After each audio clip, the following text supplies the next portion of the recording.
Olá, agora eu vou explicar a questão 2 da lista de exercícios. A questão fala assim: aproxima-se um ímã de um anel metálico fixo e um suporte isolante. Como mostra a figura, o movimento do ímã em direção ao anel e tem as alternativas. Analisando a figura, a gente pode dizer o seguinte: o ímã ele tem um fluxo magnético, e o fluxo magnético está associado à quantidade de linhas que perfura a área de um espira, que nesse caso vai ser o anel metálico. Bom, quando o ímã se movimenta e o fluxo magnético, essas linhas do fluxo magnético estiver perfurando o anel metálico, esse movimento ele vai produzir uma corrente elétrica no anel. E essa corrente elétrica vai fazer um campo magnético que obedece à lei de Lenz, que diz o seguinte: o sentido da corrente induzida é tal que se opõe à variação do fluxo que a produziu. Ou seja, quando a corrente ela é produzida, quando o ímã se movimenta e causa essa corrente elétrica,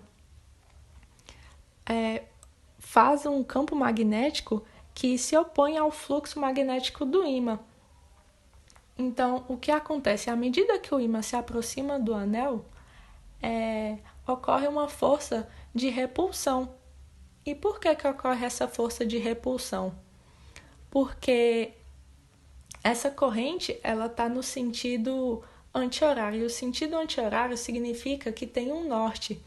E como o ímã está mostrando na imagem que a parte norte está se aproximando, essas forças elas se repelem, por isso acontece essa força de repulsão.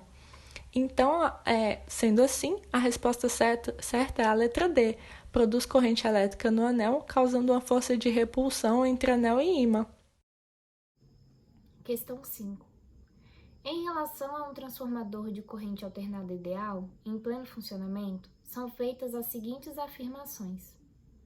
Primeira afirmação: se o primário tem mais espiras que o secundário, a tensão de saída no secundário será maior que a tensão de saída no primário. Essa alternativa está errada, porque a tensão de saída no secundário é menor que a tensão de entrada no primário, porque o primário tem mais espiras. Segunda alternativa: se a tensão do primário é menor que a tensão do secundário, a corrente no primário será maior que a corrente no secundário. Essa alternativa está certa, porque a corrente é inversamente proporcional à tensão. Então, se a tensão do primário é menor, a corrente será maior. Terceira alternativa: a potência fornecida ao primário é igual à potência de saída no secundário, independentemente de qual deles tem o maior número de espiras. Essa alternativa também está correta, porque, como o transformador é ideal, a potência que o primário recebe é a mesma que a do secundário. Então, independentemente do número de espiras, a potência é a mesma.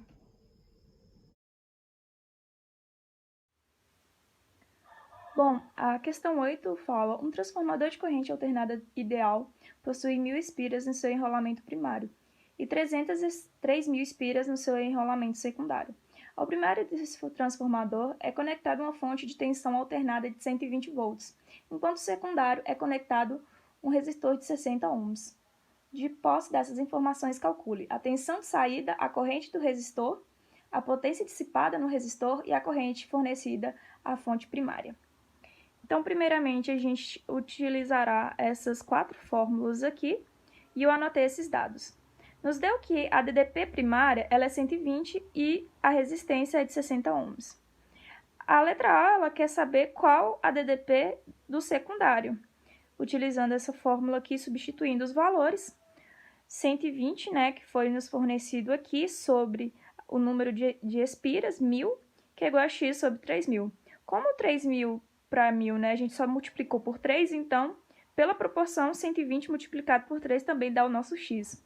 Fazendo a conta, dá 360, e a nossa DDP secundária é 360 volts. O B, a corrente, ela pode ser calculada tanto por essas duas fórmulas, mas como aqui a gente tem posse apenas do DDP e da resistência, a gente vai utilizar essa fórmula do URI. A gente manipula a equação e isola o I, né? I igual a O sobre R. O a gente tem que é 360, R a resistência é 60, fazendo a conta dá 6 A. A C nos pede a potência.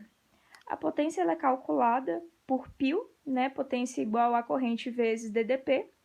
Pegamos a DDP e multiplicamos pela corrente que a gente acabou de achar e a potência igual a 2.160 watts. Por fim, nos pede a corrente primária, a gente conseguiu a corrente secundária. Então, calculando aqui por essa forma, vale lembrar que aqui os primários e secundários eles estão em ordens inversas, não um sobre o outro igual está aqui nessa. Então, o IP que a gente quer saber sobre o número de espiras do secundário, que é igual a o IS sobre o número de espiras primário. Fazendo a conta, assim como aqui a gente fez, né, foi apenas multiplicado por 3, então a gente pode multiplicar o 6 por 3 para achar o nosso IP. IP igual a 6 vezes 3, IP igual a 18 ampere.